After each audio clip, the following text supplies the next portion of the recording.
Assalamualaikum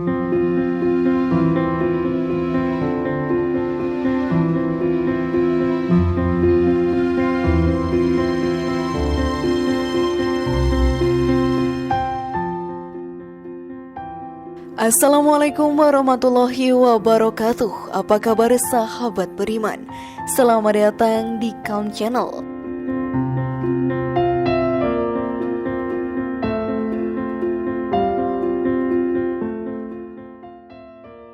Kisah perjuangan kaum muslimin untuk mendakwahkan Islam menemui banyak batu sandungan. Seakan kaum Quraisy tak ada hentinya berulah. Sampai-sampai hanya untuk umrah ke Makkah, Rasulullah dan kaum muslimin pun sangat kesulitan. Sampai akhirnya terjadilah perjanjian Hudaybiyah, sebuah perjanjian akal-akalan kaum Quraisy yang sangat merugikan kaum muslimin. Namun Rasulullah menyetujuinya. Tahukah kalian sahabat beriman, apa alasan dibalik itu semua? Tonton video ini hingga akhir ya, agar pemahaman kalian utuh dan tidak tersesat. Berikut ini perjanjian Hudaybiyah yang merugikan Islam tapi Nabi setuju, versi dari Calm Channel.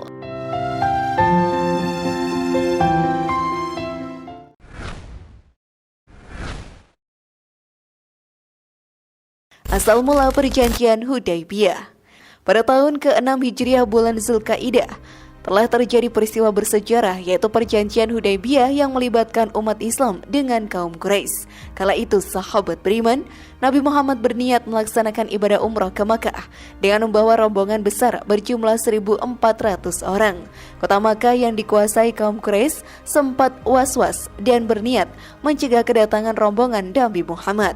Akan tetapi utusan kaum Quraisy yang bernama Urwah bin Mas'ud mengurungkan niat buruknya usai terpana melihat rombongan Nabi Shallallahu Alaihi Wasallam yang tidak menunjukkan adanya tanda-tanda peperangan.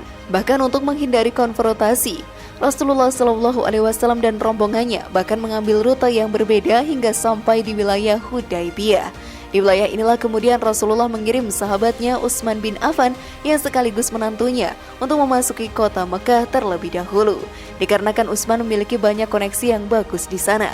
Selang beberapa lama, justru Rasulullah mendapatkan kabar bahwa Utsman ditawan oleh kaum Quraisy.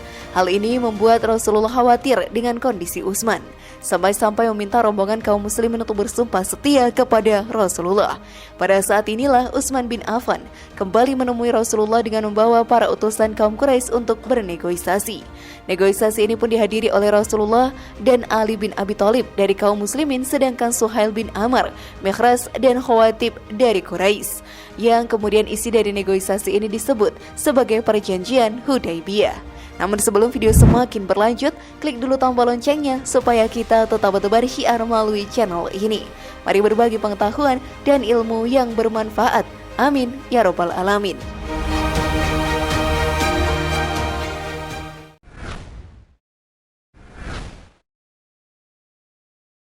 Isi perjanjian Hudaybiyah yang merugikan umat muslim. Perjanjian Hudaybiyah merupakan bentuk upaya diplomasi yang dilakukan Rasulullah Shallallahu Alaihi Wasallam untuk meredakan ketegangan militer antara umat Islam dengan kaum musyrikin Quraisy. Dan isi perjanjian itu adalah terjadi gencatan senjata selama 10 tahun. Terhitung tahun itu, tidak permusuhan dan tindakan buruk terhadap masing-masing dari kedua belah pihak selama masa tersebut. Kemudian siapa yang datang dari kaum musyrik kepada Rasulullah tanpa seizin keluarganya, maka harus dikembalikan ke Makkah. Tetapi bila ada di antara kaum muslim yang berbalik dan mendatangi kaum musyrik, ia tidak akan dikembalikan, serta diperkenankan siapa saja di antara suku-suku Arab untuk mengikat perjanjian damai dan menggabungkan diri kepada salah satu dari kedua pihak. Dan di tahun ini, Nabi Muhammad SAW dan rombongan belum diperkenankan memasuki Makkah, tetapi tahun depan dan dengan syarat hanya bermukim 3 hari melakukan umrah. Perjanjian ini diikat atas dasar ketulusan dan kesediaan penuh untuk melaksanakannya tanpa penipuan atau penyelewengan. Inilah pasal-pasal dari perjanjian Hudaybiyah yang dirasa berat sebelah, namun tanpa keraguan Rasulullah pun menyetujuinya. Meskipun bersama 1.400 rombongan harus kecewa tidak bisa melaksanakan umrah pada tahun tersebut.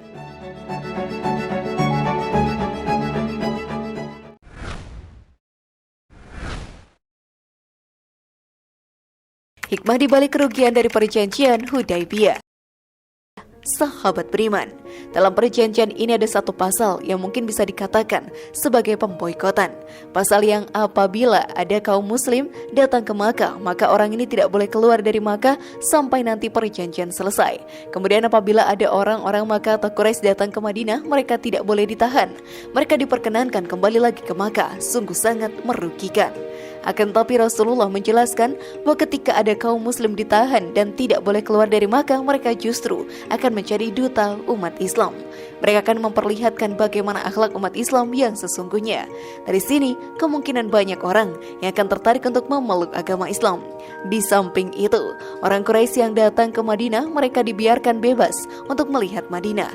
Mereka dapat melihat bagaimana kaum muslim hidup di Madinah, seperti apa mereka menjalankan syariat. Tanpa disadari, mereka akan mendapatkan hidayah dan masuk Islam. Dan terbukti dengan cara seperti itu lewat perjanjian Hudaybiyah, banyak sahabat dan bahkan tokoh-tokoh Quraisy yang akhirnya masuk Islam, seperti Amr bin As, kemudian Khalid bin Walid, dan mereka merupakan tokoh yang dikenal dan berperan penting dalam Islam.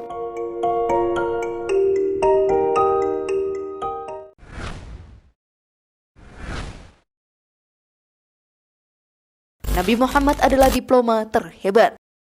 Tidak ada yang menyangka dalam negosiasi waktu sesingkat itu, Nabi Muhammad dapat melihat celah dari segala perjanjian yang dirasa sangat memberatkan kaum muslimin. Bahkan celah itu tidak disadari oleh kaum Quraisy dan kaum muslimin lainnya yang justru sempat mempertanyakan keputusan tersebut.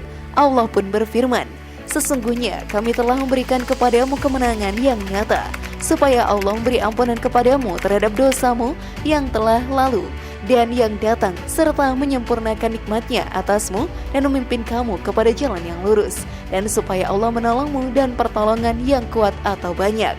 Quran Surat Al-Fat ayat 1-3. Terbukti dengan perjanjian itu, sahabat beriman, kaum muslim di Makkah tidak lagi mengalami penyiksaan dari kaum Quraisy, bahkan bisa lebih leluasa menyebarkan Islam serta menjalin kesepakatan dengan suku lainnya. Dari peristiwa ini tidak heran jika Nabi Muhammad SAW dikenal sebagai diplomat terhebat yang sangat berpengaruh. Wallahu a'lam bishawab. Bagaimana sahabat beriman? Sungguh cerdik bukan? Semoga informasi tadi bermanfaat ya dan buat kita berpikir lebih bijak. Mari bangunkan channel ini dengan cara klik tombol subscribe, like, share, dan aktifkan tombol loncengnya. Wassalamualaikum warahmatullahi wabarakatuh, dan jangan lupa tonton video yang lainnya.